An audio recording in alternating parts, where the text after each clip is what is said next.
अस्सलामुअलैकुम। पिछली वीडियो में हमने अपने नाजरीन को साइंसी तहकीक के मुताबिक फूलों के रस से शहद बनने का अमल स्टेप बाय स्टेप बताया था।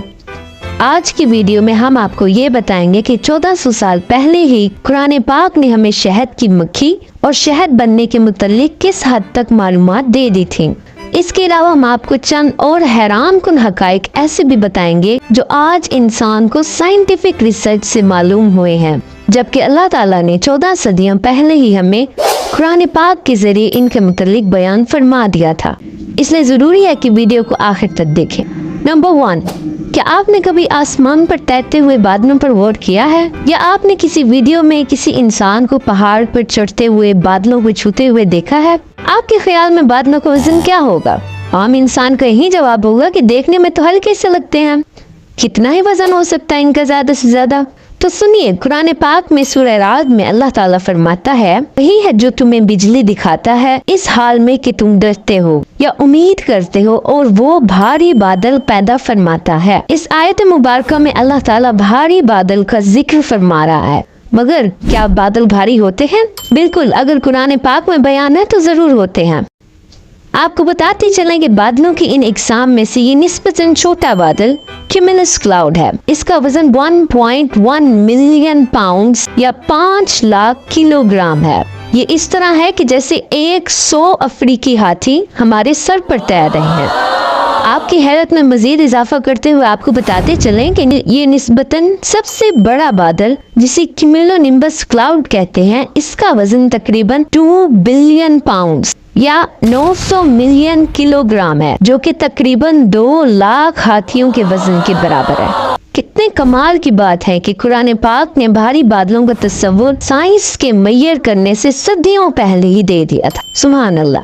नंबर 2, कुरान पाक में अल्लाह ताला सूरह अल-अनाम की आयत 125 में फरमाता है, तर्जुमा, और जिसे अल्लाह हिदायत देना चाहता है तो उसका सीना इस्लाम के लिए खोल देता है, और जिसे गुमराह करना चाहता है उसका सीना तंग, बहुत ही तंग कर देता है, गोया कि वो जबरदस्ती आसमान पर चढ़ रहा है। इसी तरह अल्लाह ईमान ना लाने वालों पर अजाब मुसल्लत कर देता है। अगर इस आयत मुबारक पर गौर करें तो क्या मालूम होता है? अल्लाह ताला फरमाता है कि जिससे वो गुमराह करना चाहता है उसका सीना तंग कर देता है, और फिर इसकी मिसाल कुछ यूं देता है कि जैसे वो आसमान पर जबरदस्ती चढ़ रहा हो। क्या मतलब है इस बात का?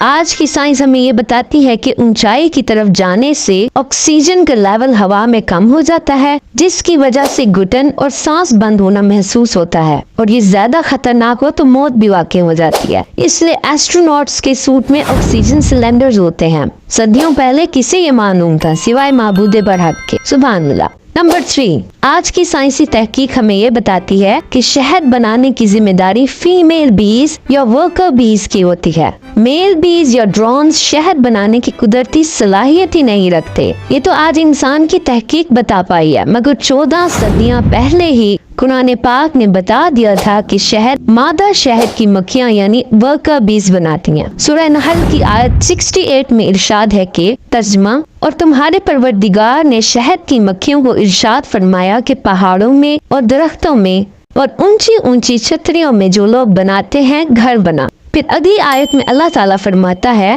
तर्जुमा, और हर किस्म के मेवे खा और अपने परवरदिगार के साफ रस्तों पर चली जा। इसके पेट से पीने की चीज निकलती है जिसके मुख्तलिफ रंग होते हैं। इसमें लोगों के कई अमराज की शिफा है। बेशक सोचने वालों के लिए इसमें भी निशानी है। नाज़रीन, इस आयत मुबारक के इन 3 अहम पॉइंट्स पर गौर फरमाएं। पॉइंट नंबर 1, इसके पेट से पीने की चीज निकलती है। क्या शहद की मक्खी के पेट से निकलता है? जी हाँ, जदीद तहकीक के मुताबिक शहद की मक्खियों के पास एक इजाफी मैदा हनी स्टमक होता है, जिसमें वो फूलों का रस शहद में तब्दील करती हैं और उसे मुंह से निकालकर छत्ते में रख देती हैं। पॉइंट नंबर 2, जिसके मुख्तलिफ रंग होते हैं। तहकीक से मालूम होता है कि शहद मुख्तलिफ रंगों में पाया जाता है। डिपेंड करता है कि किस मक्खी ने किस किस्म के फूलों से रस इकट्ठा किया है। पॉइंट नंबर 3, इसमें लोगों के कई अमराज की शिफा है। डॉक्टर्स के मुताबिक शहद में एंटी बैक्टीरियल प्रॉपर्टीज होती हैं।